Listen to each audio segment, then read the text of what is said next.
Selamat sore, jumpa lagi dengan saya Kapri. Saya ingin sharingkan perjumpaan-perjumpaan kita di jalan terhadap orang yang mengalami uh, seperti kecelakaan dan perlu pertolongan. Segala sesuatu yang kita lakukan di jalan sebenarnya karena ada gerakan dari hati ya. Hati nurani kita tergerak untuk melakukan itu. Ada tawaran di hati untuk melakukan. Mau nggak kita melakukan hal itu? Ketika di depan kita melihat ada orang yang mengalami penderitaan, mau nggak kita menolongnya? Sanggupkah kita? Tapi yang jelas mau. Hati nurani itu akan menggerakkan kita untuk melakukan tindakan yang memang mungkin kalau secara manusiawi kita nggak mungkin melakukan ini. Tapi kita tahu bahwa hati nurani itu adalah suara Tuhan. Jadi kita melakukan segala sesuatunya kita berhasil berlandaskan pada suara hati yang menggerakkan dan kita lakukan untuk hal itu. Seperti cerita seperti ini. Suatu hari ketika saya berjalan di stasiun kota, saya berjalan-jalan melihat melihat anak-anak. Suatu saat saya lihat ada sekumpulan orang di stasiun itu bergerombol. Saya pikir ada apa itu orang bergerombol di situ. Lalu saya lalu karena penasaran, saya ingin ikut juga, pengen tahu apa yang dikerubungi oleh orang-orang, yang dilihat oleh orang-orang itu, orang ramai itu. Ternyata di sana ketika saya sampai di sana, saya lihat ada seorang pemuda ya, sedang mengurung-urung. Gitu. Mengurung kesakitan. Ustadz, kenapa? Saya coba mendekati, menyamparkan. Saya lihat seorang anak remaja ya, mungkin sekitar 18-19 tahun. Itu kesakitan. Dari lututnya itu mengalir darah segar. Nah, darah segar, kesakitan. Orang-orang di situ ramai menonton, tidak berbuat apa-apa untuk orang itu, untuk anak itu. Hanya melihat saja orang merengek-merengek itu. Bilang, kenapa tidak menolong? Satu demi satu orang-orang itu pergi. Saya coba samperin, saya lihat tuh kakinya luka begini, darah mengocor. Lalu saya tanya sama seorang pedagang di situ, ini kenapa ini? Tadi dia naik jalan-jalan pinggirnya keserempet kereta jatuh, lalu digotong orang-orang kesini karena orang takut nanti bertanggung jawab kalau mereka tidak ada yang membantu gitu. Kenapa tidak dipanggil petugas untuk mengurusi ini? Saya bilang, kan ada petugas di sana. Saat itu petugas masih belum kelihatan gitu. Belum kelihatan pagi ini. Sekitar jam 7 pagi, jam 6 pagi seharusnya udah ada orang keliling, tapi entah kenapa saya nggak tahu. Lalu saya dekati anak ini, karena darahnya segar itu, saya bawa bandana biasanya ke kepala, yang biasa bawa 1 atau 2 biji di kantong sih. Saya balut di kakinya itu. Saya ikat kakinya sampai dia marah, tapi dia marah karena sakit. Saya balut, dia marah. Sakit di kali mukanya. Tapi dia cuma gitu-gitu doang. Ya, saya lari coba ke peron di stasiun itu. Lari, lalu saya bilang sama petugas, "Pak, tolong Pak, itu ada orang kecelakaan kena serempet kereta." Wah, kami nggak bisa nolong, nanti kami bertanggung jawab. Lah, itu kan di stasiun ini. Ya, tapi kan itu anak gelandangan, saya tidak mau urusan dengan seperti ini. Ya udah gini aja Pak, saya minta kontak P3K di sini. Saya bilang gitu. Saya ngurus anak ini, biasanya saya tanggung jawab. Tolong Bapak minta pembalut atau apa, anak itu luka parah itu. Lalu saya datang ke sana saya coba membalut lukanya itu, yang darahnya itu, yang darah keluar tuh. Waduh, saya pakai bandana itu tetap tembus keluar. Lalu saya ikat lagi pakai perban yang diberikan oleh itu, perban untuk mencegah pendarahan aja di kakinya itu. Sakitan sekali. Setelah itu datang petugas 2 orang. Petugas, saya bilang petugas, Pak, ini saya tanggung jawab, nggak apa-apa Pak, walaupun sebenarnya tanggung jawab Bapak stasiun ini, petugas stasiun ini, kereta stasiun ini tanggung jawab, biar saya yang tanggung jawab. Tolong, saya minta tandu lah. Tandu, saya nggak bisa gotong orang-orang. Orangnya kebetulan anak ini besar sekali ya, lebih besar dari saya badannya, tubuhnya. Lalu petugas mau mengambilkan tandu milik kereta, PT kereta itu ya, dari P3K-nya itu. Di bagian kesehatannya, lalu mereka tandunya. Setelah itu saya bingung mau bawa bagaimana ini. Saya pasti susah nyuruh petugas. Saya bilang sama petugas di situ, Pak, saat ini saya hanya berharap ya, saya berdoa pasti orang-orang punya hati nurani lah untuk tergerak untuk walaupun tidak menolong tapi mengizinkan sesuatu untuk apa yang saya lakukan. Bilang, Pak, tolong Pak ya, saya mau panggil anak-anak yang di bawah kolong jembatan layang sana. Bapak tahulah pekerjaan anak ini. Jadi tolong jangan ditangkap anak-anak ini, saya hanya membantu mereka untuk menggotong orang ini. Jadi tolong Bapak ada pengertiannya lah. Gimana Pak? Oh ya udah boleh. Oleh tugas security di situ. Lalu saya berlari ke kolong jembatan stasiun. Lihat ada berapa anak muda ya, umur sekitar 20-an ke atas juga lah. Ada 5 anak lagi nongkrong di situ. Mungkin habis begadang mereka ya. Saya minta tolong, tolong dong kakak. Ada apa kak? Itu ada orang kecelakaan di sana, kakak nggak bisa gotong sendiri. Kamu mau bantu kan sana? Wah, nanti kami ditangkap kak. Ya emang anak remaja emang orang kriminal, kerjaannya di kereta ya, kerjaannya gitulah, melakukan sesuatu yang kriminal lah di kereta. Tolong kakak lah sebentar, saya bilang. Nanti kakak yang jamin kamu nggak akan ditangkap. Tolong untuk gotong ini, bantu kakak untuk bawa ke rumah sakit. Kayaknya mereka setuju. Benar ya kakak jaminannya, saya nggak mau nanti tiba-tiba saya ditangkap. Enggak, pokoknya ikut aja. Saya ajak mereka 5 orang ikut saya. Petugas melotot melihat anak ini kan.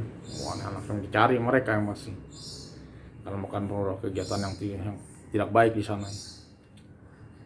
Lalu saya naik, ada KRL yang ke arah Cikini. Saya naikkan ke kereta dengan tandu itu dibawa, saya berenam, jadi 5 anak itu dan saya berenam gotong tandu itu ke kereta, ke KRL. 2 petugas itu tadi mengikut, mungkin takut juga ya mereka anak ini membuat sesuatu di kereta. Mereka mengikut saya. Kebetulan ya tandu mereka pasti bawa lagi tandunya itu juga ngikut.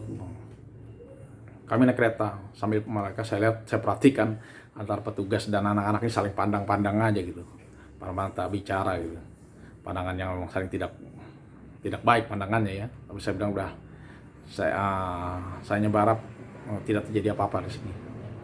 Sampai stasiun Cikini bawah, saya ajak anak, turun, kita bantu kakak untuk bawa ini. Mereka gotong, tahun 6 tetap didampingi oleh petugas 2 itu sampai bawah. Saya bawa, lalu kita turunkan dari tandunya, lalu petugas itu membawa tandu itu pergi, membawa pulang ke stasiun kota lagi. Lalu anak ini saya bingung mau naik apa. Ada bajai situ, biasa di Cikini banyak bajai pada saat itu. Saya naikkan ke bajai, saya pesan bajai karena kami berenam. Saya minta yang 2 tuh, yang 1 orang nemenin saya, yang berempat naik bajai berempat. Jadi 1 bajai 4 orang, yang 1 lagi saya bertiga dengan si anak sakit ini. Lalu saya bawa dia sampai ke rumah sakit. Di rumah sakit pada saat itu begitu masuk saya bawa masuk kan, kalau kakinya luka parah gitu, dibawa ke UGD kan. Ketika dibawa ke UGD, biasa harus ditanyain kan, Pak ini bawa siapa? Ini siapa namanya? Ini orang. Anak ditanya namanya siapa kamu? Hanya mengerik kesakitan. Pak, saya ditanya orang ini menerima kesakitan lah. Datanya itu nanti aja dulu lah. Wah nggak bisa Pak, ini sudah ada datanya masuk rumah sakit ini. Ini kenapa kecelakaan di stasiun kereta? Wah nggak bisa Pak, kecelakaan ini kan harus ada ini prosedurnya kecelakaan. Bilang wah, terus gimana nih? Terus rupanya diam-diam mereka memanggil polisi. sama petugas. Saya nunggu di situ, tidak diobat-obatin, saya suruh tunggu di situ di UGD. Malah datang polisi, 2 orang polisi datang nanya, wah ini kecelakaan di mana Pak? Saya bilang kecelakaan di stasiun kota. Petugas itu ya bilang pada perawatnya, wah ini bukan daerah yuridis kami kecelakaan ini, jadi bukan urusan kita katanya kecelakaan ini, jadi maaf Pak, kami tidak bisa ngurus seperti ini. Lalu petugas itu pergi. Saya bilang syukurlah. Dia melaporkan itu ada tidak ini. Terus gimana Pak, nggak diurus orang ini? Bapak nggak mau ngurus orang ini, kan saya tanggung jawab. Wah nggak bisa ini. Ya udah kalau nggak bisa gini aja Pak, Bapak nggak bisa ngurus orang ini, benar? Iya nggak bisa Pak, karena nggak tahu datanya gini. Kan saya tanggung jawab, nggak bisa. Ya udah, saya tinggal aja itu. Saya ajak anak-anak yang di mana, ayo kita pergi. Saya pergi, tinggalin yang sakitnya itu. Weh, petugasnya bingung. Weh mas, kenapa ditinggalin? Lah, saya menolong orang ini, Anda tidak mau tolong. Lalu saya mau bawa kemana? Saya juga nolong. Kalau nggak bisa tolong, saya tinggal aja. Terserah kalian mau bawa kemana. Karena saya buat gitu, dia petugas. Ya udah Pak, saya tolong. Tapi Bapak tanggung jawab ya. Iya saya tanggung jawab, makanya diurus. Hanya diurus lah. Tapi identitas diurus di UGD, ternyata orang harus dioperasi. Langsung ke ruang operasi rupanya. Ruang operasi saya nolong. Berapa jam di situ? Saya kasihan dengan 5 anak ini. Saya bilang, kalian pulang aja lah, biar kakak tunggu di sini sendiri. Mungkin akan lama, karena udah dari siang, siang harus operasi, pasti mungkin lama sekali. Benar Kak, nggak apa-apa Kak. Nggak apa-apa, kalian pergi aja. Terus mereka kasih nomor HP ke saya. Ini Kak, kalau kakak perlu apa-apa, telepon saya aja, nanti kami ada yang kesini. Oke. Makasih atas pertolongan kalian ya. Kalau sama-sama Kak. Ya udah, mereka pergi pulang. Ketika saya mau kasih ongkos, mereka, ini ada ongkos Kak, kalian begini. Nggak usah Kak, kami punya ongkos kok. Ya udah, mereka pulang. Ya tetap ada hati ya, walaupun mereka kriminal, tapi tetap ada hati. Mungkin saat itu juga mungkin ada hati yang tergerak. Kalau hati tergerak berarti ada suara hati, dan berarti ada Tuhan berhasil menggerakkan kelima orang ini ya untuk membantu. Lalu saya tunggu kembali ke anak yang kecelakaan ini. Ternyata dioperasi sampai maghrib jam 6 sore baru selesai. Lalu dibawa ke ruang perawatan khusus ya, yang setelah operasi itu. Nunggu lagi di sana ada 3 jam. Setelah 3 jam baru petugas nyamperin saya, Pak ini mau dipindahin ke ruangan. Oh oke gitu. Pindahin ke ruangan, saya dicatat data saya biasalah, karena anak tidak ada ini, data saya yang kena catat, fotokopi KTP apa. Lalu udah jam 12 malam ya, udah malam-malam, saya nunggu malam di sana. Saya bilang sama petugas, Pak ini kan ditinggal nggak apa-apa ya Pak ya, saya harus saya harus istirahat dulu, ganti pakaian apa, karena saya sudah dari pagi saya ada di jalan ini, dari pagi, dan saya belum makan juga udah sampai tengah malam begini, karena nggak sempat ya ngawasin ini. Ya udah, saya pulang kan. Saya pulang kemudian dari rumah sakit itu ke tempat base camp tidak jauh.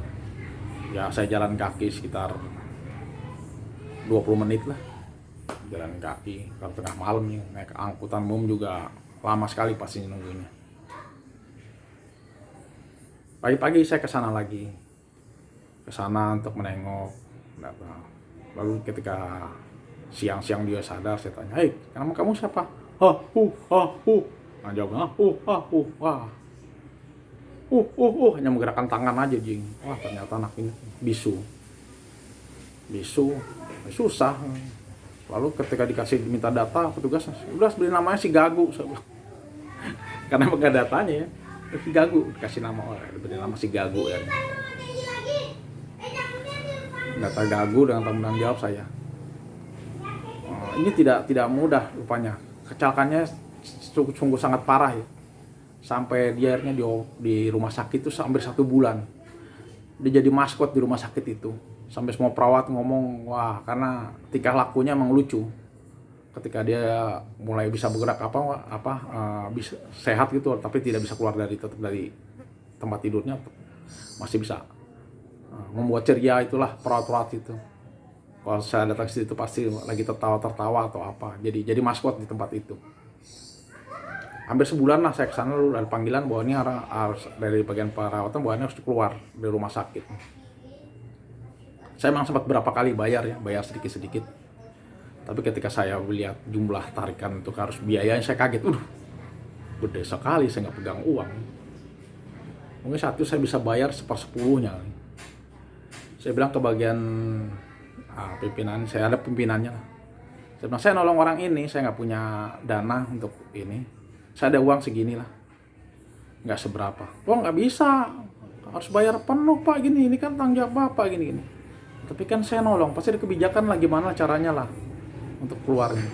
Nggak bisa Pak, nggak bisa keluar. Oh ya udah, kalau nggak bisa keluar, ini nggak bisa keluar bener, ya udah nggak usah keluar. Ya udah, pelihara aja di rumah sakit ini, saya bilang. Saya pertinggalan pergi Pak. Pak, sini dulu Pak. Ini harus bawa keluar, Bapak tanggung jawab. Ya saya nggak ada uang, cuma ada segini, sekian uang. Lalu udah tunggu sini Bapak, tunggu. Entah mereka kompromi apa di dalam ya, antara bagian-bagian administrasi itu atau sosial medisnya atau apa, bicara mereka lama 2 jam saya tunggu. Lalu mereka datang.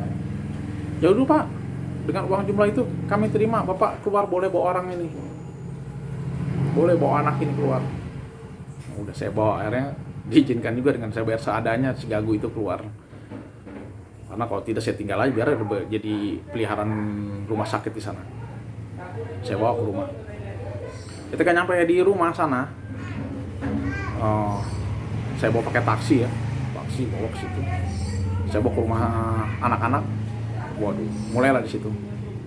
Dia di situ 2 hari sekali saya bawa ke rumah sakit itu untuk terapi ortopedi 2 hari, seminggu dia mulai agak kesehatan gitu, dengan jalan ngesot sering kabur dari tempat itu, pergi, nanti mana anak cari ketemu digotong. Wah, lama-lama kewalahan anak-anak, Kak, gimana nih Kak, kasus kayak gini Kak, kita kewalahan juga, anak ini nggak normal juga nih, lari-lari terus, udah ngomongnya Gagu susah kita ngasih tahu, sering kabur. Ya udah, saya coba hubungin teman-teman yang punya, mungkin ada yang bisa merawat orang-orang seperti ini, anak-anak seperti ini. Saya coba hubungi teman ngubungi temannya lagi, lalu ada suatu tempat yang pimpinannya di Malang itu, memberitahu bisa mengurus anak seperti ini. Mereka kan mengutus cabangnya yang di Jakarta untuk ngambil ke sana. 2 hari kemudian datang orang dari tempat yang yayasan yang mau ngambil anak ini. Datang mereka sore ke sana, saya udah senang sekali, akhirnya bisa ditampung. Ternyata mereka ke sana hanya lihat-lihat aja, cuma melihat, mau survei tentang anak ini. Waduh, kenapa sih nggak langsung dibawa Pak? Nggak bisa, kami survei dulu gini. Di situ ada berapa anak, betul anak remaja yang main ke situ. Emang yang anak-anak ini emang anak yang cukup nakal di jalan ya. Tiba-tiba di dalam gabruk gitu. Ada apa sih? Ada apa? Saya lihat si Gagu ini sedang seperti dipukuli sama mereka gitu. Jangan begitu kamu ini. Orang yang datang ini berdua melihat, kok begini ya tempat ini ya, pukulin anak ini seperti ini. Ada mereka pikir, udah kami bawa aja dah anak ini, kata petugas 2 ini, karena sih kayaknya penganiayaan dari tempat ini. Ya udah, syukurlah kalau dibawa gitu. Akhirnya dibawalah si Gagu ini oleh 2 orang itu ke tempat mereka. Lalu mereka pergi, saya tanya, kenapa kalian pukul? Enggak Kak, kami nggak pukulin, cuma pura-pura aja supaya orang ini bawa. Ada juga akalnya kalian ini, supaya si Gagu ini dibawa. Lalu mereka pura-pura memukuli anak ini, memukuli si Gagu. Ya udah, itu mungkin jalan rencana Tuhan tuh unik juga ya, seperti itu jadinya. Ada jalan aja pasti untuk kita melakukan sesuatu dengan tulus. Lalu dibawalah. Pernah sekali beberapa bulan kemudian saya melihat pas ke rumah sakit tersebut, saya lihat ketemu pas-pasan dia sedang dioper di ini. Tetap dilanjuti ortopedinya, tapi saya mulai berjalan, dia tidak merangkak lagi. 1-2 tahun kemudian dalam suatu acara pertemuan anak-anak jalan itu, saya mendengar suara di belakang. Saya lihat, ternyata si kelompok yang si Gagu ini hadir juga di situ. Saya lihat si Gagu, woi, dia sudah bisa berjalan, bisa berlari-lari bersama anak-anak yang seperti dia juga ya, seperti anak seperti yang emang apa sedikit yang lain ya, lain dari yang lain, anak-anak seperti itu. Saya lihat, wah, saya senang sekali, ternyata dia sudah bisa jalan di tempat itu gitu, dirawat baik, berarti si Gagu ini dirawat baik dan dia sehat. Saya lihat dia tawa-tawa atau senyum, siapa, hei Gagu, saya panggil, saya colek-colek, dia ngeliatin saya sambil ngeliatin. Rupanya dia sudah tidak mengenali saya lagi. Gitulah perjuangan di jalan. Perjuangan di jalan gimana hati nurani itu emang bergerak, ditawarkan, mau nggak ada kasus seperti ini, kayak gini. Ketika Tuhan menawarkan, mau nggak kasus gini, kamu ambil, kamu bawa. Kalau kita menolak, ya mungkin kita menolak suara hati kita. Ya gitulah. Kira-kira sharing saya saat ini. Terima kasih atas semuanya. Wassalam.